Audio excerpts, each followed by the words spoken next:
யான் பெற்ற இன்பம் பெருக இவ்வையகம் வான்பற்றி நின்ற மறைப்பொருள் சொல்லிடின் யான் பெற்ற இன்பம் பெருக இவ்வையகம் வான்பற்றி நின்ற மறைப்பொருள் சொல்லிடின் ஊன் பற்றி நின்ற உணர்வுறும் மந்திரம் தான் பற்ற பற்ற தலைப்படும் தானே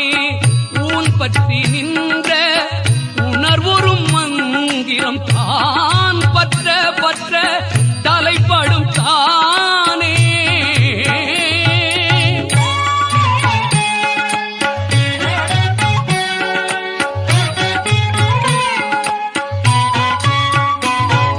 மூலன் உரை செய்த 3000 தமிழ் ஞாலம் அறியவே அன்றி அருளது மூலன் உரை செய்த